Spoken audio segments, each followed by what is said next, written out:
અસંગઠિત મહોત્સવ અને શાળા પ્રવેશોત્સવના આજના બારિયા મુકામના આ શારદા વિદ્યાલય અંતર્ગત મંચ પ્રવસ્તીના પ્રથમ સરપંચશ્રી,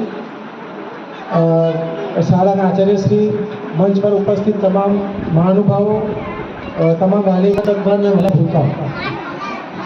હવે સૌ પ્રથમ તો આનંદની વાત એ છે આ કામની કે એમ સાહેબ સાથે વાત થઈ, આચાર્ય સાહેબ સાથે, કે અહીંયા સમન્વય છે ને ભૂલકાઓનો જે પ્રવેશોત્સવમાં પ્રવેશ કરાવી રહ્યા છે ધોરણ 9, 10, 11, 12 જેની અંદર અત્યારે જોવા મળ્યું આપણને કે ધોરણ 12ની અંદર પણ ઓછી થઈને આગળ વધવાવાળા પણ બેન છે. એટલે આવો જે કહેવાય સમન્વય બહુ ઓછો જોવા મળે કે 0 થી લઈને 12 જે કોલેજમાં જશે અત્યારે એવું પહેલી વખત આ પ્રવેશોત્સવમાં પહેલી વાર જોવા મળે.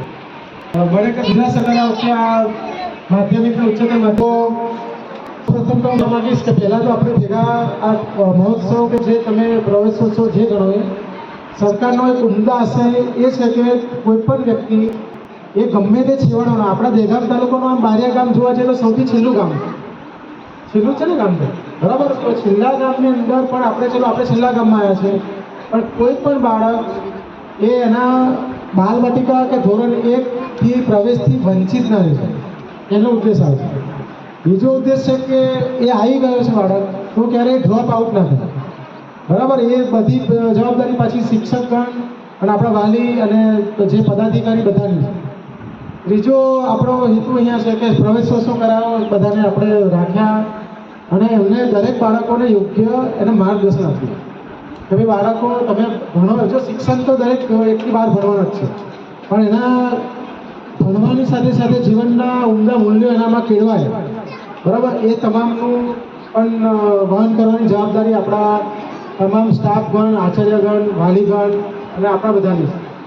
બાળકો તો એના માનસિક સ્તરથી હજુ એમને વિકસિત નથી એટલે એમને ના ખબર, પણ દરેકને જીવન મૂલ્યો એટલે માનવ મૂલ્યો શીખવાડવાની જવાબદારી આપણી છે.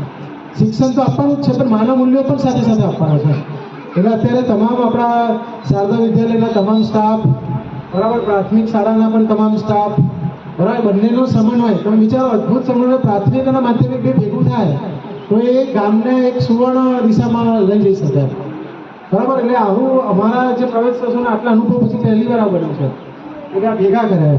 બાકી અમારા ત્યાં અત્યાર સુધી ધોરણ 8 સુધી જ ચાલતું હતું, બરાબર. પણ અહીંયા બીજો આનંદની વાત એ થઈ કે ભાઈ ધોરણ 9, 10, 11, 12, બરાબર, હું હમણાં બાળકો નાના પ્રવેશોત્સવ કરાયો, બરાબર. એમના સિવાય હું એવી વાત કરીશ કે ધોરણ 9, 10, 11, 12 એમને મેં તમારા આચાર્ય સાહેબ સાથે પણ વાત કરી કે ભાઈ આ લોકોને અત્યારે કેવું છે કે આપણે છેલ્લું છેવાડાનું ગામ ખરું, પણ અહીંયા આર્ટ્સ જ ચાલે છે, ચલો.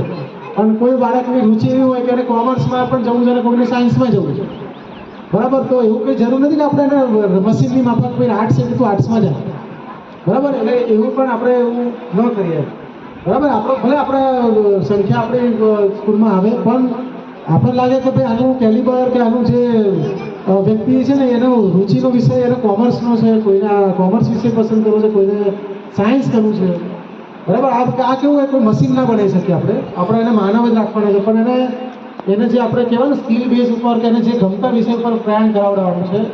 તો આપણા આજના માધ્યમથી આપણે એ પણ બાળકોને પણ ખબર પડે 9 થી 12ના કે ભાઈ આપણે આર્ટ્સ એવું નહીં, પણ આપણે સાયન્સ, કોમર્સ ઘણી બધી લાઈન છે 10મા પછીની પણ, કે તમે મિકેનિક, ડિપ્લોમા, ITI એમાં તમારો જે રુચિનો વિષય એ તમે કરી શકો.